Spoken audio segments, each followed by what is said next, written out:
en armonía con el plan de Dios. Al enfrentar alguna decisión importante en la vida, deberíamos hacernos 3 preguntas: ¿qué?, ¿cuándo? Y ¿cómo? A menudo dejamos fuera alguna de esas y al hacerlo cometemos un error. El pasaje de hoy habla de cometer un error, y Moisés es un ejemplo perfecto de ello. Así que tenga la bondad de acompañarme al segundo capítulo de Éxodo, y deseo que leamos desde el versículo 11. En aquellos días sucedió que, crecido ya Moisés, salió a sus hermanos y los vio en sus duras tareas, y observó a un egipcio que golpeaba a uno de los hebreos, sus hermanos. Recuerde que lo habían sacado de la cesta y lo habían llevado a su casa, pero por último a un lugar en el palacio de Egipto. Golpeaba a uno de los hebreos, sus hermanos. Entonces miró a todas partes y, viendo que no parecía nadie, mató al egipcio y lo escondió en la arena. Al día siguiente salió y vio a 2 hebreos que reñían. Entonces dijo al que maltrataba al otro: ¿por qué golpeas a tu prójimo? Y él respondió: ¿quién te ha puesto a ti por príncipe y juez sobre nosotros? ¿Piensas matarme como mataste al egipcio? Entonces Moisés tuvo miedo y dijo: ciertamente esto ha sido descubierto. Oyendo el faraón acerca de este hecho, procuró matar a Moisés. Pero Moisés huyó de delante del faraón y habitó en la tierra de Madián, y estando sentado junto al pozo, o sea, viajó muchos kilómetros por el desierto de Madián y luego terminó como pastor de ovejas. Entonces, con esta situación en particular, allí estaba, tenía todo en su poder, todo a su disposición, y de pronto, una decisión. Por una decisión equivocada, precipitada, termina expulsado no solo de su posición, sino de su propia tierra. Así que lo mandan al desierto y viaja no sé por cuánto tiempo, hasta que termina en Madián, cruza todo el desierto de Madián y lejos de todo con lo que había crecido. Así que la consecuencia fue que lo perdió todo. Terminó siendo pastor de ovejas al otro lado del desierto y no se detuvo a preguntarse: ¿qué debo hacer? ¿Cuándo debo hacerlo? ¿Cómo debo hacerlo? No lo hizo. Todos hemos tomado decisiones equivocadas, porque no nos detuvimos a preguntar por qué, ni cuándo, ni qué hacer. Al ver las Sagradas Escrituras podemos ver eso. Vea a su alrededor hoy, incluso su propia vida. Todos tomamos malas decisiones. Él lo perdió todo, y a menudo la gente aún lo pierde todo por decisiones que toman. Así que deseo que veamos 2 factores: cómo Moisés se adelantó a Dios, y deseo que hablemos de eso, así como lo hacemos nosotros. Nos adelantamos a Dios del mismo modo. Todos lo hemos hecho, todos hemos cometido errores, todos hemos pecado contra Dios. Todos hemos hecho lo indebido a veces. Todos hemos tenido ciertos prejuicios, así que tenemos que pagar las consecuencias. Pero la mayoría de las veces la gente no cree que haya consecuencias. Así pues, deseo que veamos esto: cómo Moisés se adelantó a Dios, cómo lo hizo. Bien, en primer lugar, se enfocó en un suceso en lugar del panorama completo. ¿Y cuál fue el suceso?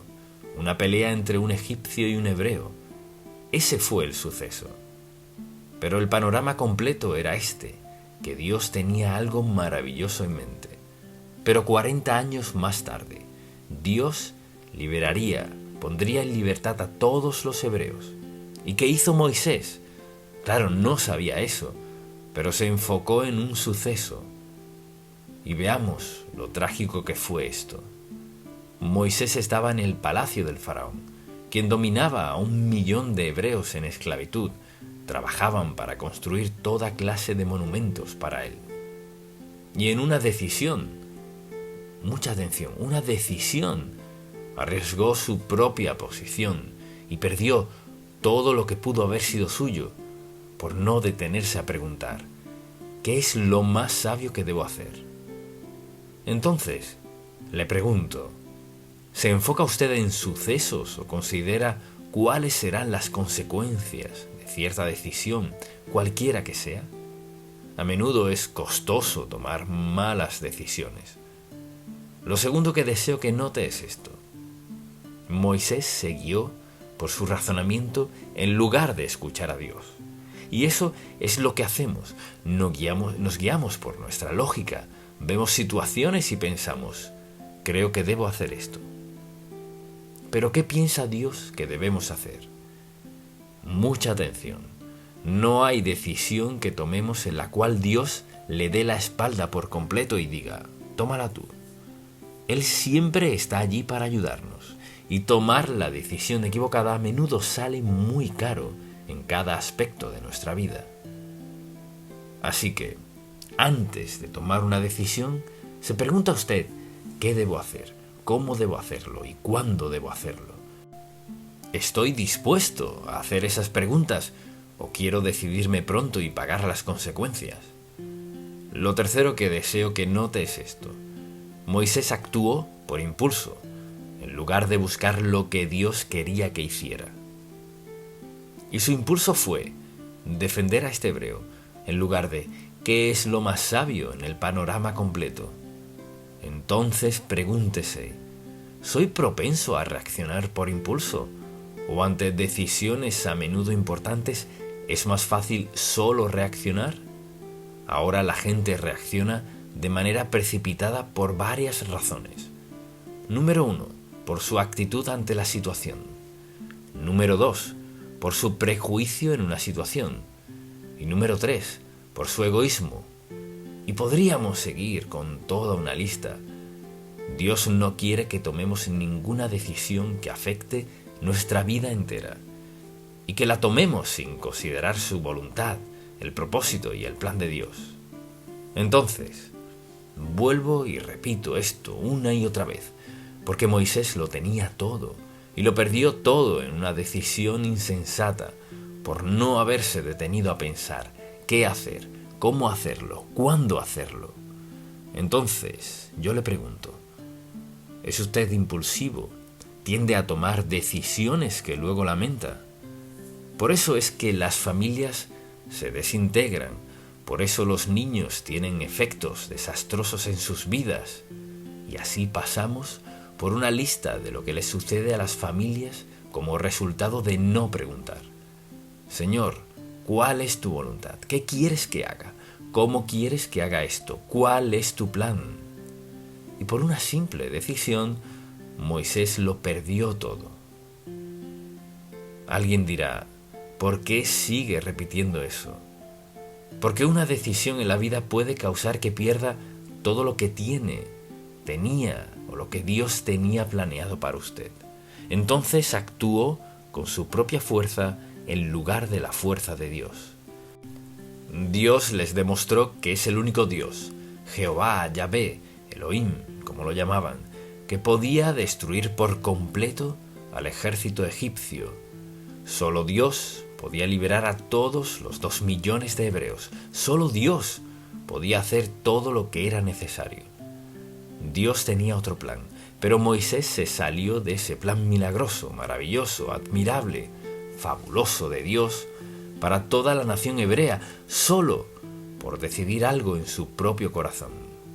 Ese es el peligro del odio, la ira, la amargura, el resentimiento, el rencor y todo lo demás. Actuó con su propia fuerza en lugar de la fuerza de Dios y actuó con ira. Hay gente que tiene mucha ira y no lo sabe. Uno puede irritarlos al hacer ciertas cosas. Mire, por esta razón les quema por dentro algo que sucedió quizás ayer o hace años y nunca lo han perdonado. Todavía lo guardan allí y lo esconden la mayoría de las veces hasta que algo enciende esa ira. Y por ende, actúan como desearían no haber actuado. reaccionan de un modo que a menudo es devastador, costoso, vergonzoso, hiriente, doloroso y muy destructivo. Él actuó con ira. La Biblia nos dice que no actuemos con ira. Airaos, pero no pequéis. No significa que no podamos enojarnos con alguna situación, pero no debemos guardarle rencor a nadie. Debemos perdonar. Y alguien dirá, y bueno, ¿y qué tal esta cosa? Jesucristo no dijo en ninguna parte de la Biblia, debo perdonar salvo tales cosas. Así que tomamos malas decisiones debido a que no preguntamos qué hacer, cuándo hacerlo y cómo hacerlo. Y eso fue justo lo que hizo Moisés. Actuó con ira y no consideró las consecuencias. La toma de decisiones es asunto serio a diario, porque a veces tomamos decisiones que parecen insignificantes y leves, pero no lo son. Algunas decisiones que toma la gente duran toda una vida. Algunas decisiones salen muy costosas. Algunas decisiones son muy crueles y algunas decisiones nunca nos dejan. Así que pensemos en lo que sucede cuando nos mantenemos en armonía con el plan de Dios. Así que piense en esto. Al examinar su vida hoy, ¿diría que hasta donde sabe va caminando al mismo paso que Dios? Ahora quizás podría decir, pues claro que sí. Pero ¿en qué se basa para dar una respuesta rápida? No digo que no sea así, pero ¿camina en armonía con Dios? O sea, ¿anda en la voluntad de Dios? ¿Está en armonía con el plan de Dios para su vida? ¿O ha decidido vivir de la manera en que quiere hacerlo? Entonces, al ver eso y al decir, vivir, andar y mantenerse en armonía con el plan de Dios, deseo recordarle que Dios suplirá todo lo que necesitemos. Entonces, al pensar en las decisiones que tomamos, todos los días tomamos decisiones. ¿Estamos convencidos de que Dios suplirá nuestras necesidades? Y dice, mi Dios pues suplirá todo lo que os falte. Mucha atención, conforme a sus riquezas en gloria. No conforme a lo mejor que yo pueda hacer las cosas, sino a sus riquezas en gloria. O sea, las riquezas y la provisión de Dios para nosotros son inagotables. Pensemos en esto. Cuando acudimos a Dios por algo, mucha atención.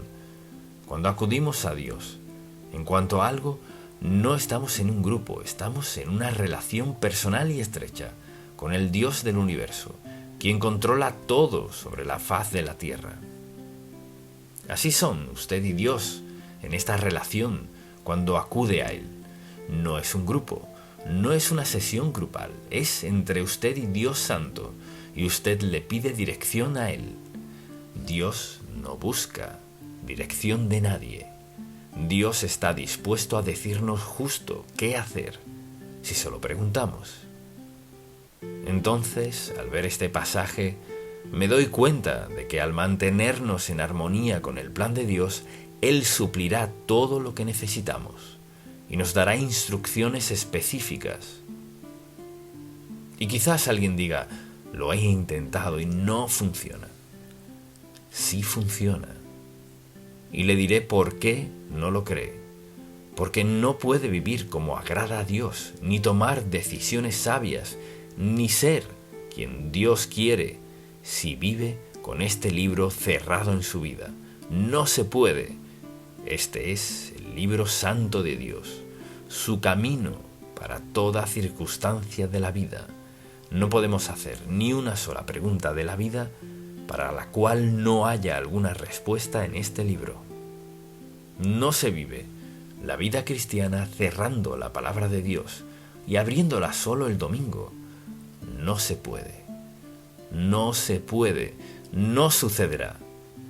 Se encontrará, como ya lo hace quizás, tomando decisiones y diciendo, oro y oro y oro. ¿Y cuántas veces he escuchado esto? Oro, pero Dios no ha dicho nada. Pues ha orado y orado, Le pidió a Dios que le mostrara algo en su palabra. Le preguntó, bueno, no, pero oré. Mire, nadie, y yo me incluyo el primero, ninguno de nosotros puede tomar decisiones sabias continuamente, vivir como agrada a Dios, andar en santidad ante Dios con la Biblia cerrada. No pasará. Y una de las razones por las que la gente se mete en toda clase de problemas no es porque no oren. ¿Sabe lo que los escucho decir? Bueno, oré por eso. Ni siquiera son salvos y saben que no son creyentes. Bueno, hablé con Dios de eso, ¿y qué le dijo? Contestan algo que sé que Dios no dijo. Y este es el asunto. Si le pregunto algo a Dios o temo por algo, encuentro ese versículo en la Biblia. Por eso tenemos un índice y una concordancia. Si no sabe mucho de la palabra de Dios, puede hallar un pasaje acorde a su situación y pedirle a Dios que le muestre qué hacer. Ahora, la razón primordial por la cual mucha gente no lee la Biblia es porque la palabra de Dios nos da convicción de pecado. La Biblia nos convence a todos de pecado. Nadie, ningún predicador, ni santo, ningún papa, nadie que haya existido puede llevar una vida consagrada si hace caso omiso a la verdad de la palabra de Dios. No fuimos creados así, y la vida cristiana no es así. Está fundamentada en la palabra de Dios.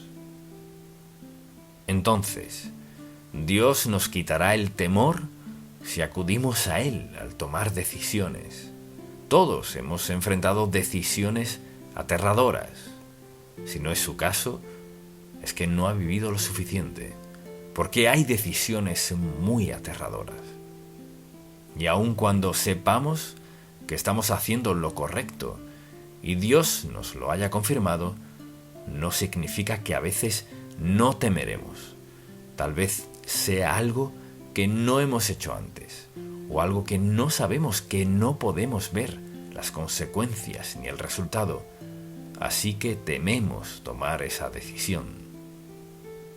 Ahora, Dios quitará el temor de nuestra vida porque dice, no nos ha dado Dios espíritu de cobardía, sino de poder, de amor y de dominio propio. Podemos tomar decisiones muy difíciles, sin temor, si estamos buscando la mente de Dios. Por esta razón, tenemos temor al tomar decisiones. ¿Quieres saberlo? Porque no sabemos lo que dice la Biblia. ¿Cuántas veces dice, no temas, no temas, no temas, no temas? ¿Basado en qué? En mi comprensión y mi relación con Dios. Si mi relación con Dios está bien, no temeré.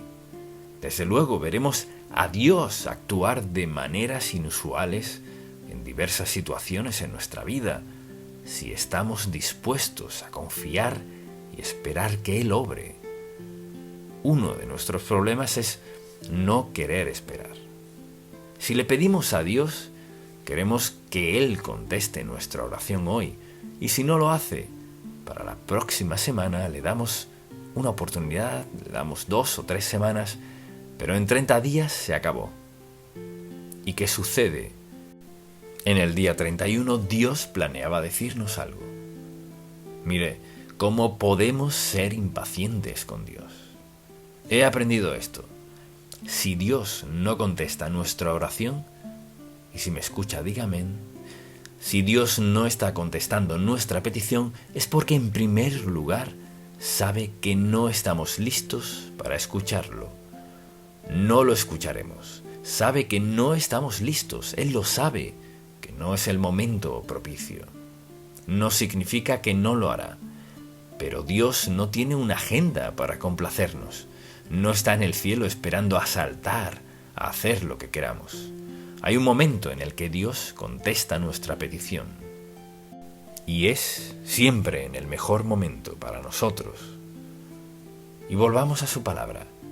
¿Qué quiere Dios que hagamos? Experimentamos su poder en nuestra vida cuando esperamos en Él. cuando confiamos en Él, cuando leemos su palabra. Dios no espera que tomemos decisiones sin el Espíritu Santo. No espera que tomemos decisiones sin oración. No espera que tomemos decisiones sin su palabra. Mire, esa es la clave de nuestra labor con Dios. Por eso nos dio el libro. Y ahora, al pensar en Moisés, porque no había Biblia. Si leemos esos primeros capítulos bíblicos, cuando no tenían la Sagrada Escritura como la tenemos ahora, tenían que escuchar a Dios y tenían que ser muy sensibles a la voz de Dios. Hoy tenemos la palabra de Dios, no hay lugar a dudas. No hay ni una sola pregunta espiritual para la cual no haya respuesta en este libro. Cuando la gente se mete en problemas y frotan las manos y no saben qué hacer, sé lo que ha pasado. Le han pedido a alguien su opinión que cree que deben hacer. Pero, ¿qué de lo que dice Dios? Esta es una lección perfecta de un hombre que reacciona con rapidez, sin hacer las preguntas correctas. Ahora, no tenía la Biblia que hoy tenemos, pero sabía que hacía algo indebido o no hubiese buscado si lo estaban viendo. Veremos el poder de Dios en acción en nuestra vida de manera inusuales y aprenderemos los caminos de Dios. Una de las mayores lecciones que podemos aprender son los caminos de Dios. ¿Y cómo se aprende eso? Al escoger obedecer a Dios y verlo actuar. Así aprendemos cómo opera Dios. Escogemos obedecerlo según lo que sabemos que es la obediencia y lo vemos responder. Responderá así, por aquí, por allá, pero siempre. Dios nunca responderá de manera que contradiga su palabra, no lo hará. Y mire, ¿quiere saber lo que piensa Dios?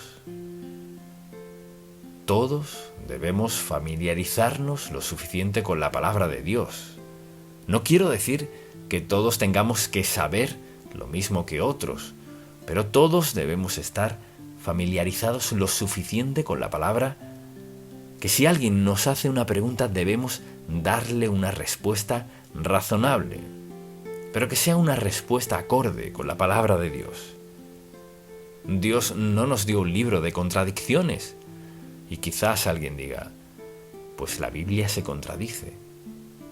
No, la Biblia contradice su manera de vivir, su manera de pensar, pero no quién es Dios. Así que Dios usará nuestras debilidades y flaquezas para ayudarnos a entender su voluntad para nuestra vida. Recuerde que Dios nos ama incondicionalmente. Amaba a Moisés, amaba al egipcio que él mató. Dios nos ama a todos. La pregunta es, ¿cómo respondemos a su amor? Y quizás usted me pregunte, ¿y cómo debemos responder? Le diré la palabra en mi corazón que me dice cómo responder al amor de Dios. Obediencia.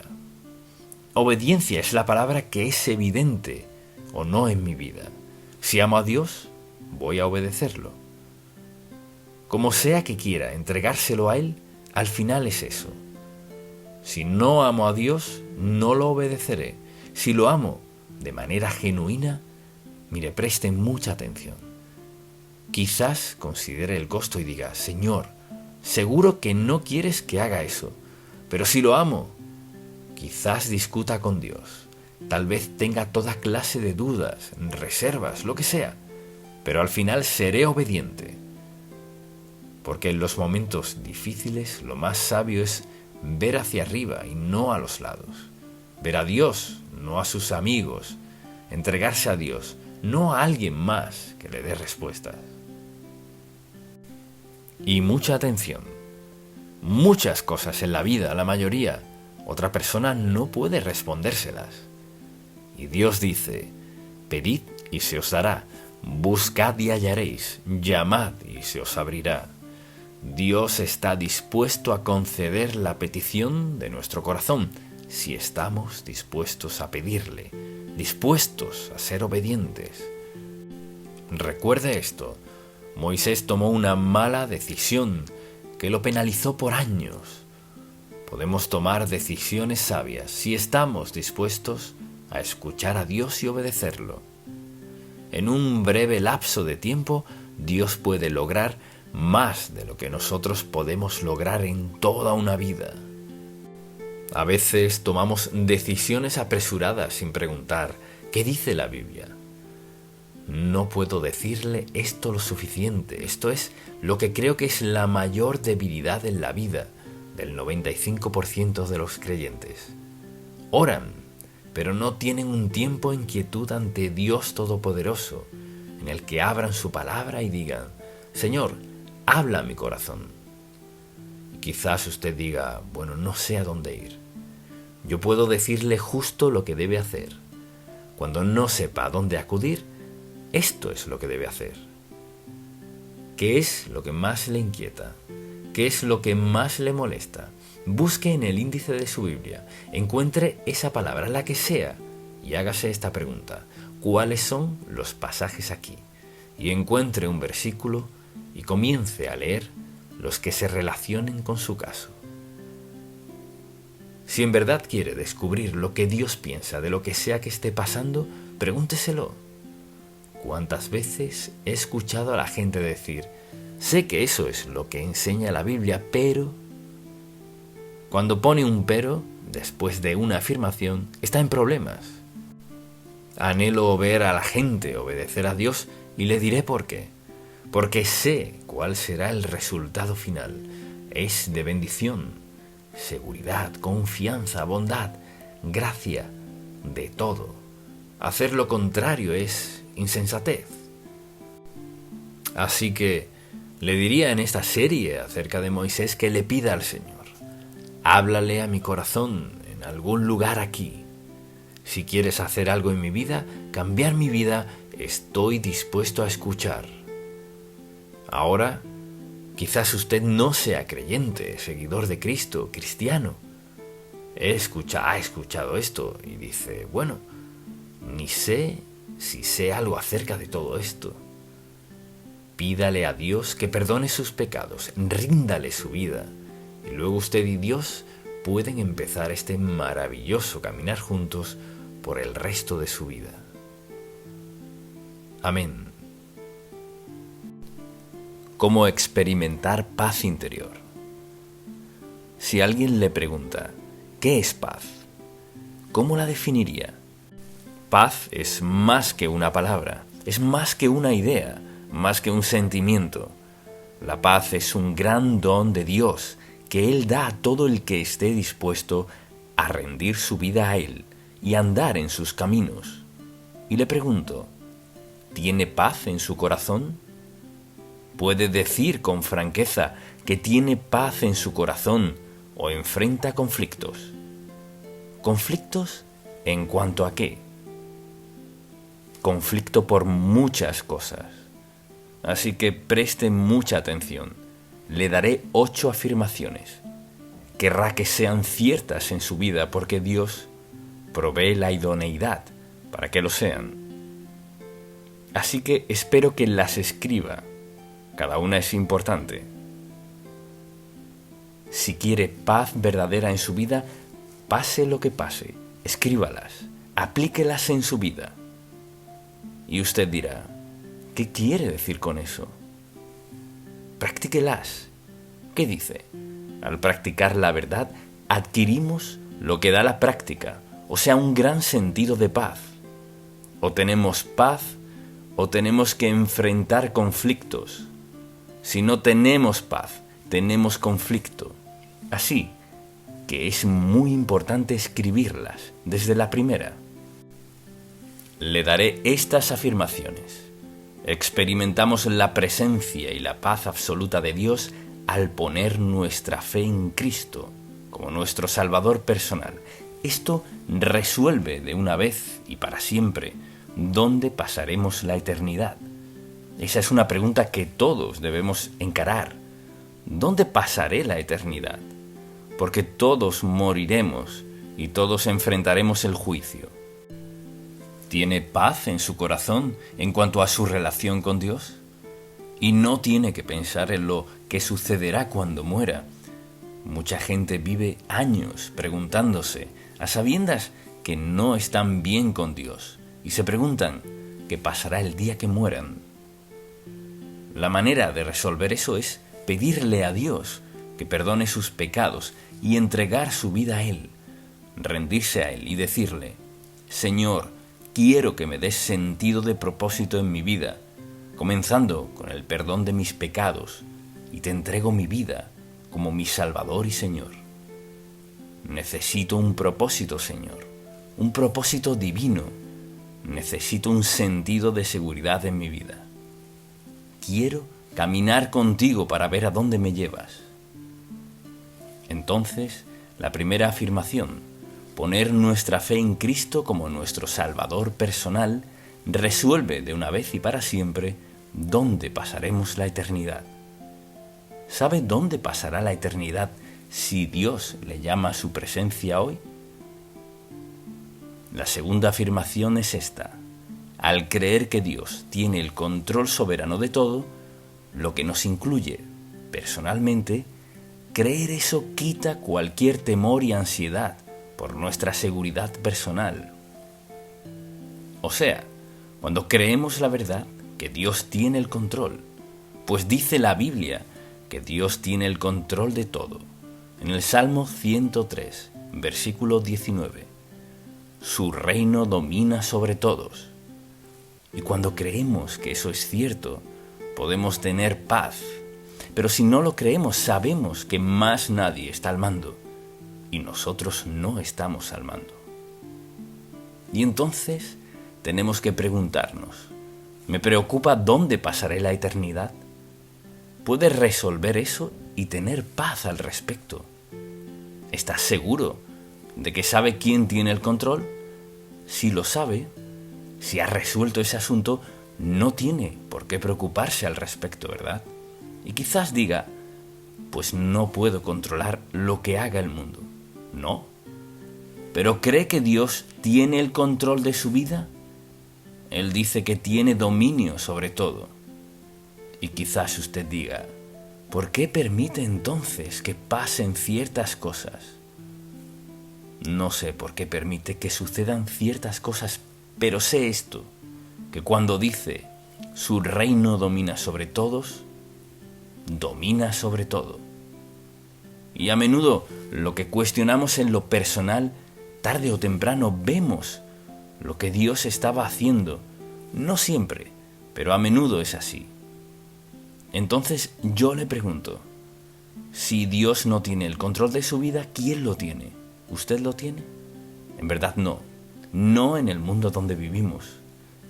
Pero Él dice que su reino domina sobre todo, o causa que las cosas sucedan, o las permite o evita que ocurren. Pero en su caso, ¿cree que ha entregado su vida a Dios y por tanto Él tiene el control de su vida? Si cree que Dios tiene el control de su vida, tiene derecho a estar tranquilo al respecto y a tener paz, pues lo que sea que Dios permita es por nuestro bien. Dice que a los que aman a Dios todas las cosas les ayudan a bien, a los que conforme a su propósito son llamados. O sea, Dios tiene el control de todo. Y si alguien decide vivir en desobediencia ante Dios, Él lo permitirá. ¿Se cruzará de brazos? No. Mandará suficientes avisos, penas, suficientes cargas y problemas, pruebas, para captar la atención de la persona. Si ignoran sus intentos por captar su atención para darles la paz, sufrirán las consecuencias. Mucha gente lleva vidas atribuladas, muy infelices, sin paz, con constantes problemas y pruebas por no creer que Dios tiene el control. No están al mando, pero intentan estarlo, y eso no funciona. La tercera afirmación: confiar en que el Señor suple todas nuestras necesidades. Eso elimina nuestras preocupaciones diarias en cuanto a no tener lo suficiente. Anote eso. Confiar en que Dios suple todas nuestras necesidades, elimina nuestras preocupaciones diarias en cuanto a no tener lo suficiente. Y Pablo dice: mi Dios, pues, suplirá todo lo que os falta conforme a sus riquezas en gloria en Cristo Jesús, que es una promesa de Dios.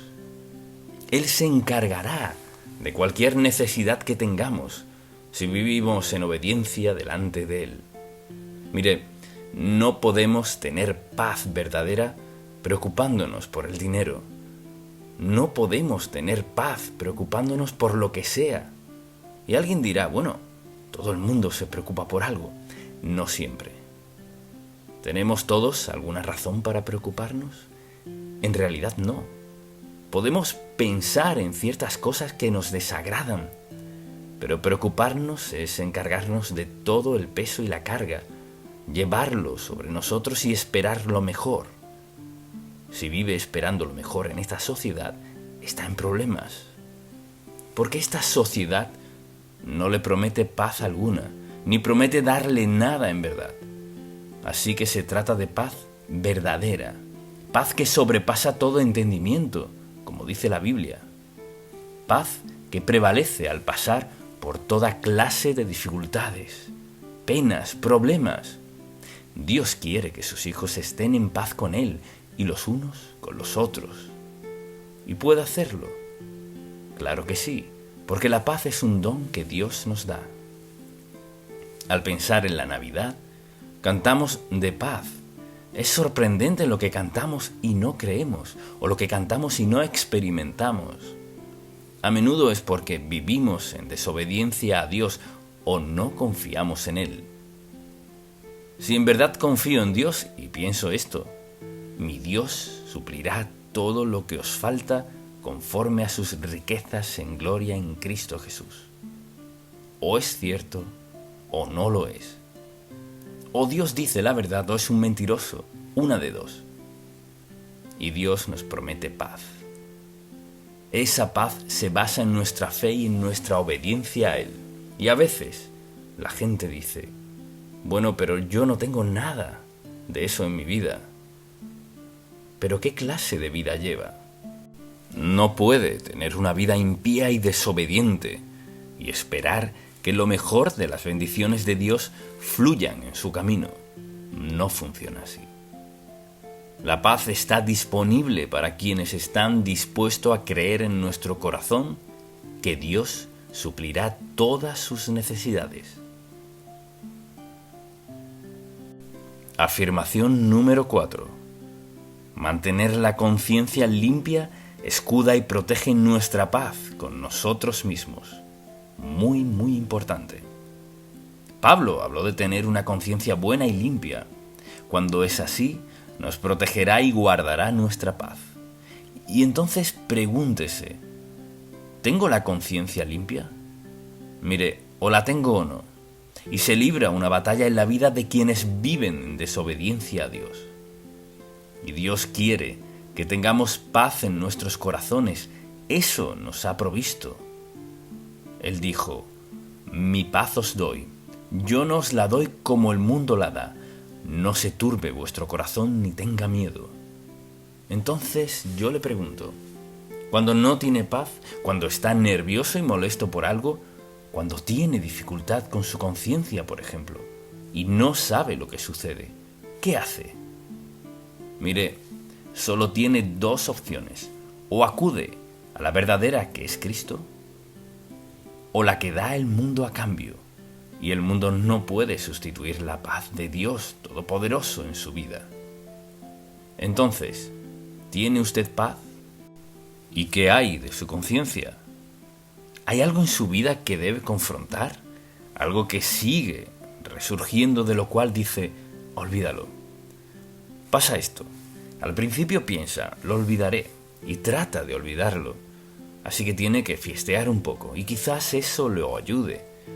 Así que pasa de una cosa a la otra, hasta que termina atrapado por sus propias acciones, pudiendo tener paz absoluta, si confiara en Cristo.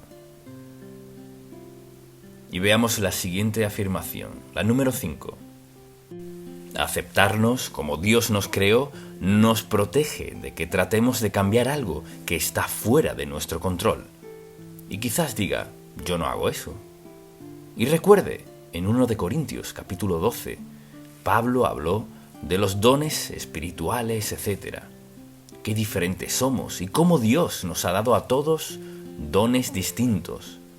Al aceptarlo como Salvador, el Espíritu Santo viene a nuestra vida y nos permite usar los dones que Dios nos ha dado de manera provechosa. Entonces, pensemos en eso y en las cosas que la gente cambia. Por ejemplo, las personas son muy infelices. A menudo son muy desdichadas porque no pueden aceptar la manera en que Dios los creó. No nos dio a todos los mismos dones. Hay gente que, por ejemplo, ¿a quién no le gustaría tocar el piano? ¿A quién no le gustaría pintar? Como a otros que son talentosos al hacerlo.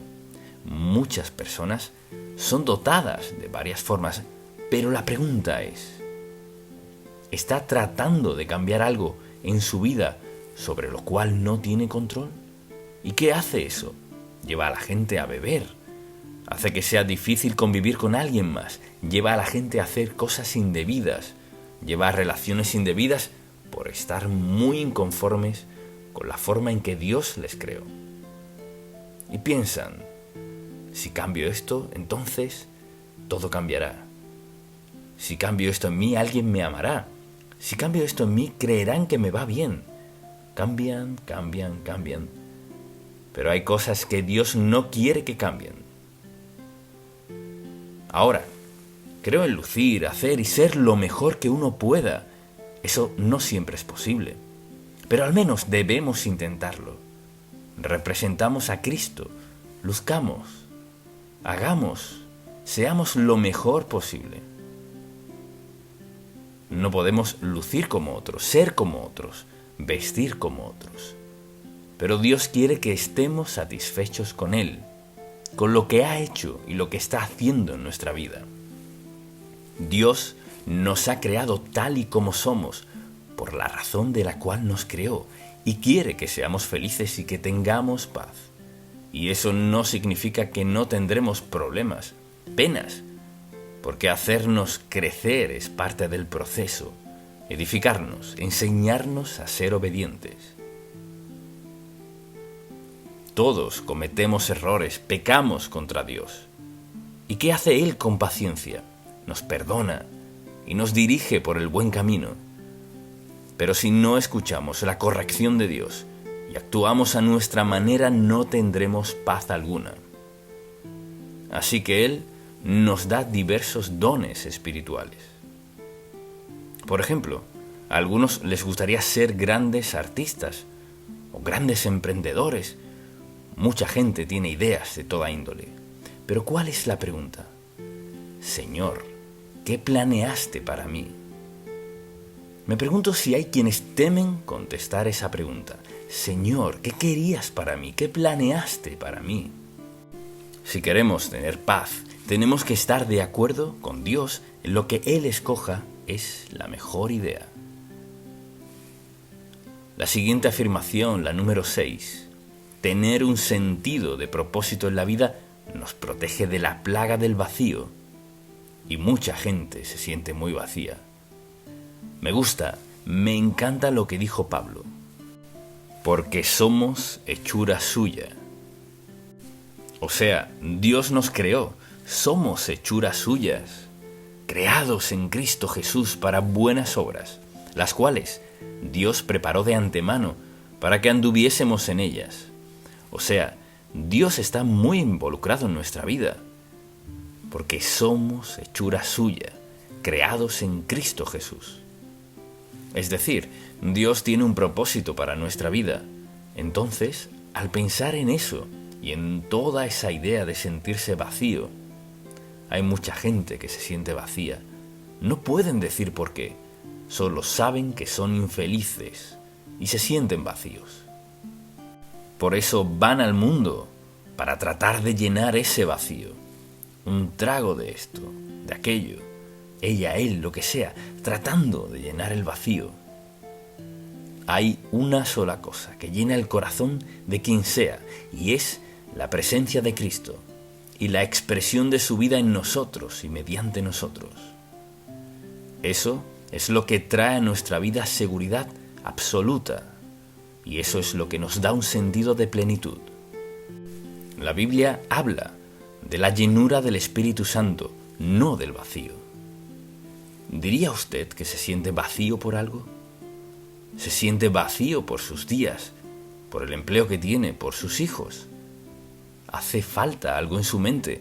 ¿O tiene una relación con Cristo y pone su mirada en Él para que llene su vacío? Y quizás usted diga, ¿pero cómo llena mi vacío? Y yo le diré cómo. Mientras más cercana sea nuestra relación con Él, al hablar con Él, al escucharlo, al obedecerlo, al hacer lo que quiere y como quiere que lo hagamos, al usar los dones y talentos que nos ha dado, mientras más cerca estemos de Él, más paz tendremos. Y entonces pregúntese, ¿soy una persona pacífica? ¿Tengo paz en mi vida? Todo eso es esencial y cierto. Desde luego, un sentido de competencia, o sea, sentirnos aptos y capaces en la vida, nos protege de fracasos causados por el sentimiento abrumador de incompetencia. Y a menudo la gente fracasa por sentirse incompetente, y sentirse competente significa sentirse capaz, apto, calificado, idóneo, listo para hacer lo que se supone que haga, lo que Dios le haya llamado a hacer. El sentido de incompetencia hace que dudemos de nosotros mismos. Dios quiere que sintamos su suficiencia en nuestra vida. Mucha atención. Dios nunca nos llamará a hacer algo para lo cual no nos prepare. Y en 1 de Corintios capítulo 12, Pablo menciona todas esas cualidades y los dones espirituales. Piense en esto. Usted tiene un don espiritual. Cuando aceptó a Cristo como su Salvador, preste mucha atención. El Espíritu Santo vino a su vida y en ese momento comenzó a actuar en su vida utilizando ese don espiritual, cualquiera que sea. Y Dios desea equiparnos para que alcancemos su propósito y voluntad para nuestra vida. Dios quiere que tengamos paz, quiere que estemos preparados, quiere que podamos llevar una vida que lo personifique a Él, que muestre la existencia de Cristo en nuestra vida. Así, compartimos nuestra fe y testimonio. Al ser obedientes a Dios, al andar en su voluntad con sus dones, entonces damos testimonio a otros de que Cristo nos facultará, de que nos mostrará qué hacer, nos preparará para hacerlo, nos dará lo necesario y podemos vivir en paz. Él tiene lo mejor para nuestra vida y la única manera de ser felices y tener paz es cuando andamos en esa paz. Así pues, vayamos a la última afirmación, la número 8. Tener un sentido de pertenencia nos protege del doloroso sentimiento de rechazo y desprecio. Cristo dijo, «Venid a mí todos los que estáis trabajados y cargados, y yo os haré descansar». Pero muchos no acuden a Él, así que no tienen paz. Todos nos hemos sentido rechazados por alguien en algún momento en nuestra vida, ¿verdad? ¿No está de acuerdo en lo que es sentirse rechazado por alguien? Sobre todo alguien a quien ama, a quien respeta, a quien honra. Se siente rechazado por ellos, se han alejado de usted. Dijeron palabras de rechazo, y esas son palabras dolorosas. El rechazo es una actitud dolorosa, es un sentimiento doloroso. A veces puede que lo sintamos sin haber sido rechazados. Pero si el sentimiento está allí, el dolor también. Y como resultado reaccionaremos. Nos sentiremos heridos, enojados, vacíos. Pero para tener paz en su corazón, debe vencer el sufrimiento de rechazo. Piense en esto. Si todo el mundo le rechazara, ¿sería un rechazado? La próxima vez que sienta que no es valioso, solo tiene que poner su mirada en una cosa. ¿Qué es? La cruz. Vea la cruz. ¿Cuán valioso es usted? Es tan valioso que Dios clavó a su Hijo en aquel viejo madero para darle al mundo el amor que no merecemos, pero que Él quiere que tengamos. Cuando se sienta rechazado, no deseado, no amado, abandonado, recuerde quién le ama. Quien le ama puede saciar cada necesidad en su vida y cada deseo de su corazón si decide andar en obediencia a Él. Comienza con humillarnos ante Dios y decir: Padre, quiero confesar mis pecados, quiero reconocer mi desobediencia, mi rebeldía, mi falta de fe, y te pido que me perdones, no porque lo merezca, sino por lo que hiciste en la cruz. Te pido que me perdones y desde hoy te rindo mi vida y quiero que vivas mediante mi vida. Quiero esa paz que dijiste que sobrepasa todo entendimiento. Quiero lo que ofreces y te entrego mi vida para que me llenes de tu paz. Quizás usted diga: ¿funcionará en mi vida? Para toda vida. Y mi oración por usted es: ¿no tiene paz en su corazón? Sé que no si vive en pecado. ¿Qué está haciendo en su vida para ganar paz? No funcionará. Le costará dinero, penas, problemas, pruebas. Puede costarle su empleo, su salud.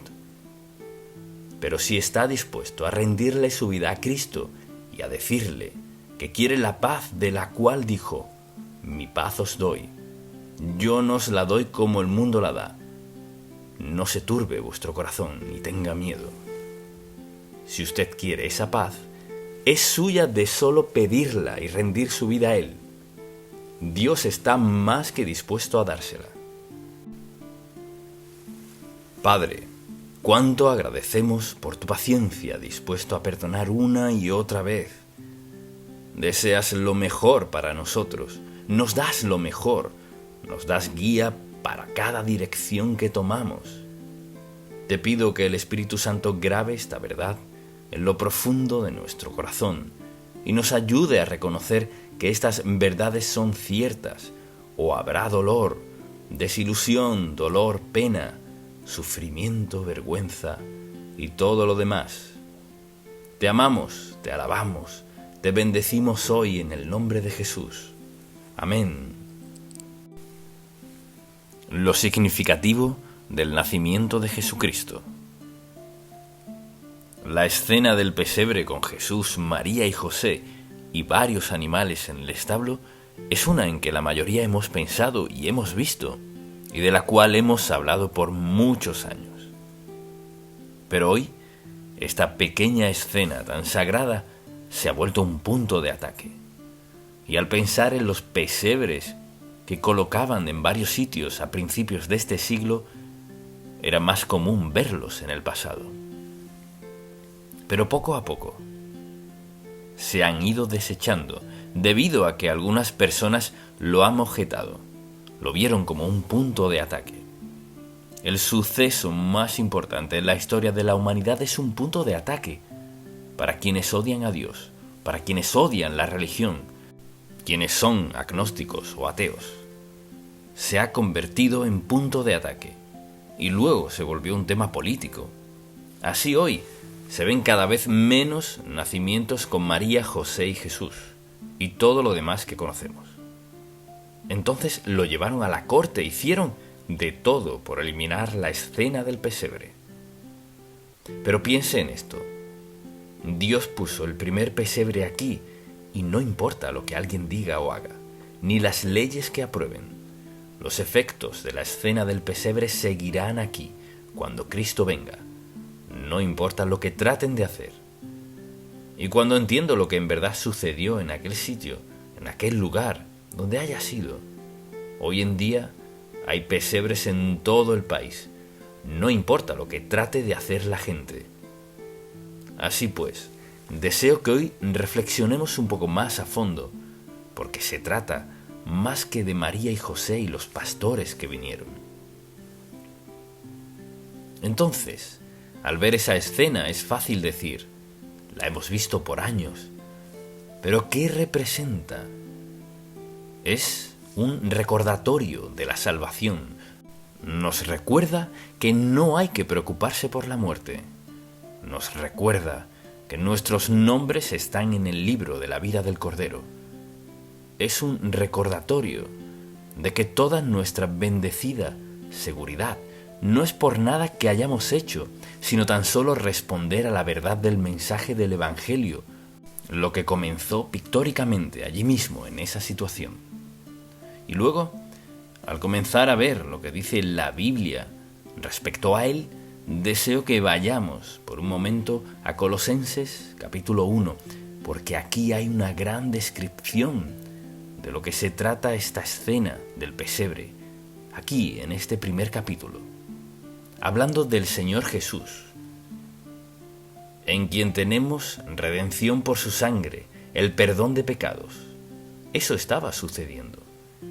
Él es, mucha atención, Él es la imagen del Dios invisible, el primogénito de toda creación, porque en Él fueron creadas todas las cosas, las que hay en los cielos y las que hay en la tierra, visibles e invisibles, sean tronos, sean dominios, sean principados, sean potestades.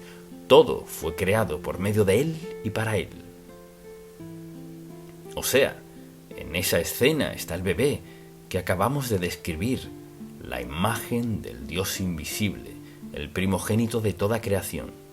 Y luego dice la palabra, y Él es. No dice fue, sino es.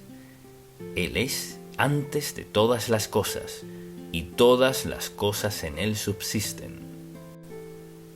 O sea, acostado en ese pesebre había un bebé, de quien es cierto todo lo que leímos.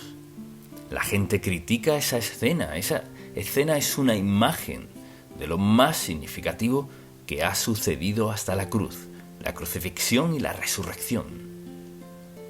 Y dice la Biblia, y Él es antes.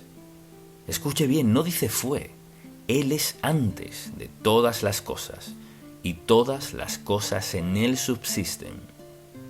Y Él es la cabeza del cuerpo, que es la Iglesia.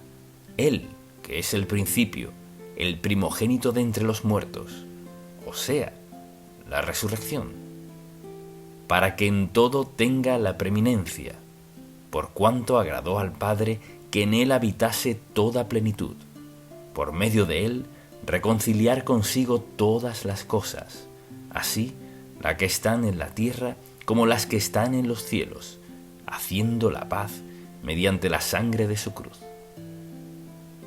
Eso fue lo que sucedió y eso representa esa escena.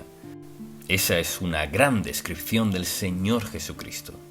Así que cuando alguien le diga a la ligera, debes quitar ese nacimiento del jardín de tu casa o solo es algo religioso, no solo es algo religioso, es realidad. Todo al respecto es sagrado para todos quienes tenemos nuestros nombres escritos en el libro de la vida. Y debemos volver a la palabra y decir, sucedió esto, y la razón por la cual soy salvo y mi nombre está en el libro de la vida es porque Dios decidió venir a la tierra en la forma de un bebé, dio su vida en la cruz, pagó toda mi deuda de pecado, aun antes de que yo naciera. Piénselo, nuestros nombres están en el libro de la vida del Cordero. Y piense en esto, nada es por nuestro mérito. Piense que pasará toda su vida y las bendiciones de Dios que recibirá, y el perdón de pecado es suyo, y su nombre está en el libro de la vida. Nadie puede atribuirse mérito alguno por nada de eso. Así que en Navidad, si hay algo más que dar, hay que darlo. El dar regalos a otros nos recordará que ya hemos recibido el mayor regalo que podremos recibir, el regalo del Hijo de Dios, como nuestro Salvador y Señor, la esperanza y la promesa del cielo para siempre, eso es nuestro. Y piense en esto, no se puede determinar el valor de alguien por su entorno. Piense en Jesucristo, no nació en un palacio. Uno creería que el Hijo de Dios debería haber nacido en un palacio, ¿verdad? No, nació en una cunita, así que no podemos fijarnos en el entorno. ¿Y Belén dónde estaba? Un pueblito. Y nadie que entrara a un establo como ese podría creer que Dios estaba acostado allí. Eso no era posible. Que Dios Santo escogiera venir a la tierra en la forma de un bebé nacido de una virgen. Así pues, para mí lo interesante es que quienes tratan de criticar el nacimiento virginal y lo toman por burla y dicen, eso es imposible. ¿Y qué decimos? Sí, claro que es imposible. Eso no requeriría un milagro. Sí, exacto, es un milagro, porque Dios obra a un nivel que el hombre no podría entender. Dios vino a la tierra en la forma de un bebé, para crecer como cualquier otro niño, salvo sin pecado. Y un día entregó su vida para que tengamos vida eterna. ¿Pueden explicar eso? No. Y creo que una de las razones por las que quieren deshacerse es por ser tan contundente. No pueden explicarlo. Miren, es su orgullo. No pueden explicar cómo un bebé podría darles vida eterna. Y no pueden explicar cómo actúa Dios. Así que tenemos mucho que agradecer. Cuando conozco a gente así no me molesta. Siento compasión por ellos, por la sencilla razón de que pueden tener una mente brillante, que puede explicar, inventar de todo, pero no pueden concebir que Dios se haga niño, bebé, que Dios crezca, muera en la cruz, resucite y regrese al Padre y escriba nuestro nombre en el libro de la vida del Cordero. No lo conciben. Y comprendo por qué no lo entienden. Una de las razones es porque no quieren. Es natural. Si alguien quiere llevar una vida pecaminosa, no querrá creer todo eso. Así que entiendo por qué son insensatos, son necios, para no considerar el hecho de que el nacimiento de Jesucristo fue una realidad. Y el hecho de que anduvo entre los hombres es una realidad. Que murió en una cruz es una realidad. Y que murió para salvarnos de nuestros pecados es una realidad. Que resucitó de los muertos es una realidad.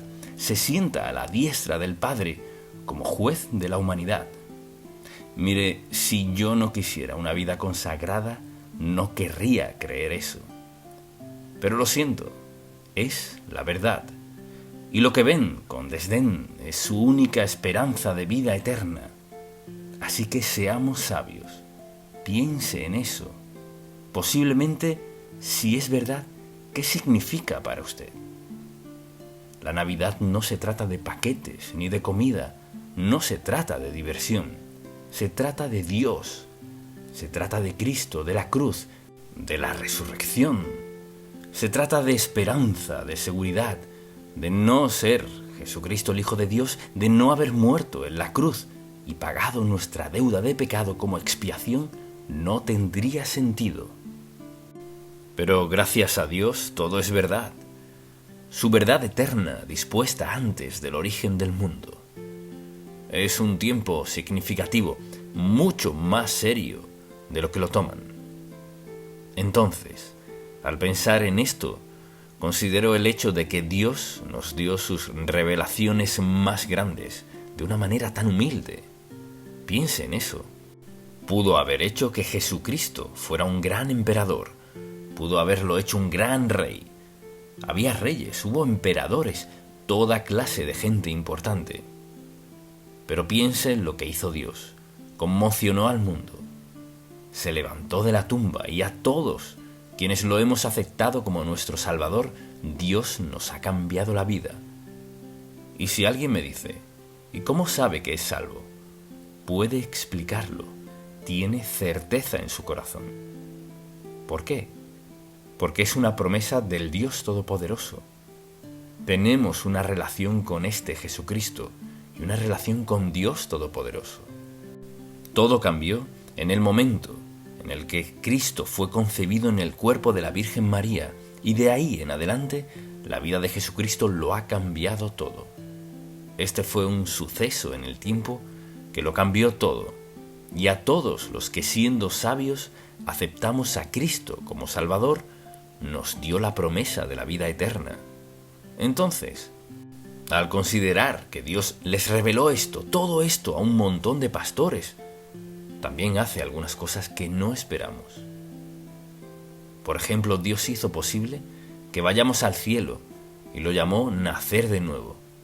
Y lo hizo lo suficientemente sencillo que si confesamos nuestros pecados, nos arrepentimos y ponemos nuestra fe en ese bebé nacido en Belén, que creció siendo carpintero, el Hijo de Dios, el Mesías, quien se sienta a la diestra del Padre.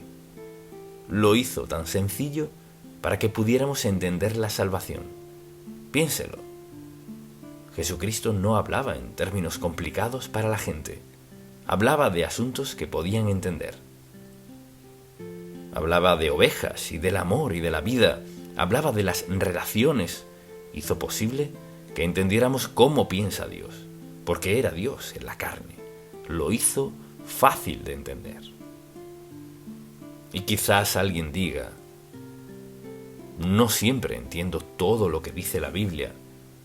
Quizás todos diríamos que hay asuntos que no entendemos del todo.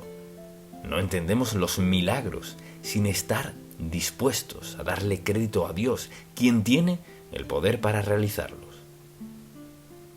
Así Dios ha hecho todo esto posible, incluso para un niño. Recuerdo una mañana, mi hija Becky tenía 5 años y me dijo después del desayuno: «Papá, ¿podemos orar? Quiero aceptar a Cristo como mi Salvador». 5 años. Lo primero que pensé fue: «Becky, ¿entiendes esto?». Así que comenzamos a hablar un poco y me aseguró que entendía, que Cristo murió en la cruz por sus pecados. Piense en una niña de 5 años preocupada por el pecado, que murió por sus pecados y si los confesaba sería salva. Bueno, estuve con ella esa semana y me dijo: «¿Te acuerdas cuando te arrodillaste al lado de mi cama y oré y le pedí a Cristo que entrara en mi corazón? Nunca he dudado de eso». Piense en el mundo, en toda su sabiduría. Piense en lo que hizo Dios. Hizo posible que tanto niños como adultos entendieran lo suficiente del perdón para orar y tener vida desde muy temprana edad. Tantas cosas al respecto, como las computadoras que son tan difíciles. Y Dios hizo lo más importante de nuestras vidas tan sencillo. Si estás dispuesto a confesar, a estar de acuerdo conmigo en que eres pecador, si estás dispuesto a pedirme perdón de tus pecados, si estás dispuesto a pedirme que te perdone conforme a que morí y pagué toda tu deuda del pecado para salvarte y para siempre. Piense en lo sabio que fue.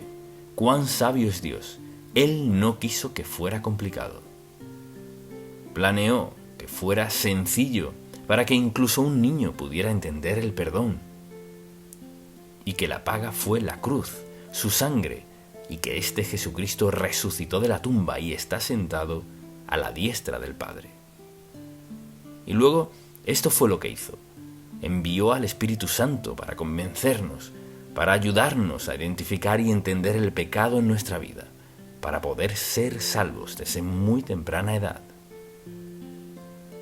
Yo a los 12, mi hija a los 5, y creo que Andy tenía como 8 años. Piénselo. Mire, su futuro eterno depende de la decisión que tome al aceptar a Cristo como su Salvador. ¡Qué Dios tan maravilloso! Dios nacido como un bebé, en un pesebre, no en un palacio. Creció en un hogar normal, cuya madre fue criticada porque no parecía ser muy pura. Mire todo lo antinatural que Dios hizo si consideramos la santidad. Cada suceso fue santo. Cada suceso fue justo, porque así es Dios. Él no actúa conforme a lo que pensemos, Él opera conforme a la perfección, santidad, justicia, pureza, verdad. Él actúa partiendo de la verdad. Y así dice la Biblia: el que no naciere de nuevo no puede ver el reino de Dios. Es la gran verdad. La gente no puede entender esto de la vida cristiana sin nacer de nuevo, sin una transformación en su vida. Y al hacerlo, todo cambia. Porque los caminos de Dios y los caminos del hombre difieren. Y al ver la historia y el nacimiento de Jesucristo, no es como nada de lo que pensaríamos hoy. ¿Quién era María? Una jovencita de Nazaret. ¿Quién era José? Un tipo por ahí. Y vea lo que Dios hizo mediante ellos. Mire, nunca subestime lo que Dios quiere hacer en su vida. Quizás Él quiera hacer algo en su vida y usted piense: ¿quién soy yo? ¿Se imagina lo impresionada que estaría María al enterarse de que estaba embarazada? Quizás tan aterrada estaba, salvo que Dios le había hablado. Si usted trata de amoldar su vida al mundo, quizás se pierda lo mejor de la vida. Al rendir su vida a Cristo y al decirle que lo que sea que Él quiera hacer en su vida está bien, le entrega su vida a Él. Quizás nunca tenga un gran empleo y el mundo tal vez no sepa de usted. Pero al entregar su vida a Cristo, esto es lo que tendrá. Tendrá lo mejor. Así que quizás hoy sea bueno reflexionar en su vida y recordar los momentos arduos que ha tenido usted o que tuvieron sus padres. Quizás no tenía muchas cosas que sus amigos sí tenían. Y recuerde esto: Dios no comete errores. No hay errores. Él hace lo que solo la sabiduría de Dios podría hacer. Él no comete errores. ¿Y sabe qué? Dios no ha cometido ningún error en su vida, no lo ha hecho. Él ha permitido cosas que a usted no le gustan, y eso es normal. Ha permitido cosas que le causan sufrimiento y dolor, pero al aceptar a Cristo como su Salvador, Dios lo puso a usted en un alto nivel. No significa que no sufrirá. Y a veces acusará a Dios de maltratarle, pero la verdad es que Dios le cuida. Y si usted pone sus ojos en el mundo para ayudarle a entender lo que Dios está haciendo en su vida, quizás nunca lo entienda. Él le salvó y nadie puede decir: entiendo por qué Dios me salvó. No, no es así, no lo entiende. Entiende quizás lo que sucedió cuando Dios le salvó. Pero, ¿y su vecino? No le ha salvado. Algunos amigos, colegas, algunos no son salvos. Les ha hablado de Cristo, pero aún no son salvos. Porque todos dependemos del Cristo resucitado, nacido en un pesebre, un extraño para su propia gente. Nunca lo entendieron. Así que la Navidad es un tiempo maravilloso de nuestro Dios admirable, de gran amor, quien hace cosas que nunca entenderemos y quien hizo algo que nunca podremos explicar del todo. Tomó a esta jovencita de Nazaret y a este joven José, hizo algo maravilloso en sus vidas y desde entonces ha estado cambiando vidas. Ahora, si no es creyente, quizás no haya entendido esto, pero permítame decirle, nunca entenderá si no está dispuesto a entender, dispuesto a reconocer el hecho de que este Jesús ha transformado el mundo. Este Jesús no es como ninguna otra persona nacida. Él es el camino a Dios y nunca podemos encontrar una razón legítima para criticarlo, porque Él era perfecto. ¿Quién más iría a una cruz por sus pecados? Solo el Hijo de Dios. ¿Quién más le perdonaría por todo lo sucio que ha hecho y ha pensado? Solo el Hijo de Dios. o tiene a Jesucristo y su perdón, o un día estará frente a Dios y será juzgado por su falta de fe y su pecaminosidad. Si está dispuesto a unirse a las filas de los hijos de Dios al confesar sus pecados y rendir su vida al Señor Jesús, su nombre será escrito en el libro de la vida del Cordero.